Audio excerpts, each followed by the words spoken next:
সাধারণ লাল বা সবুজ আপেলের বাইরে বর্তমানে বিশ্বজুড়ে আলোচনার কেন্দ্রে উঠে এসেছে বিরল ও দৃষ্টিনন্দন ব্ল্যাক ডায়মন্ড আপেল।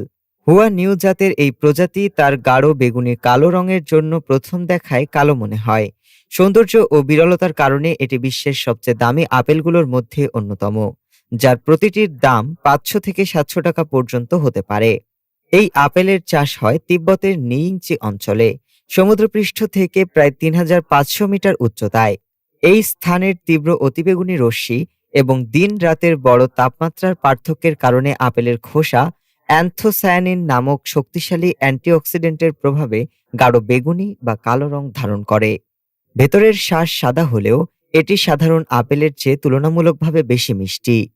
পুষ্টিগুণে ভরপুর ব্ল্যাক ডায়মন্ড আপেল স্বাস্থ্যের জন্য দারুণ উপকারী। এতে থাকা উচ্চ অ্যান্টিঅক্সিডেন্ট শরীরকে অক্সিডেটিভ স্ট্রেস থেকে রক্ষা করে এবং হৃদস্বাস্থ্যের উন্নতি ঘটায়। পাশাপাশি প্রচুর ফাইবার থাকায় এটি হজম শক্তি উন্নত করে ও রোগ প্রতিরোধ ক্ষমতা বাড়াতে সাহায্য করে। বিরল এই ফল কাঁচা অবস্থাতেই সবচেয়ে ভালো খাওয়া যায়, তবে বিশেষ উপলক্ষে ডেজার্ট বা স্মুদিতেও ব্যবহার করা যেতে পারে। ডেস্ক রিপোর্ট, আজ বার্তা।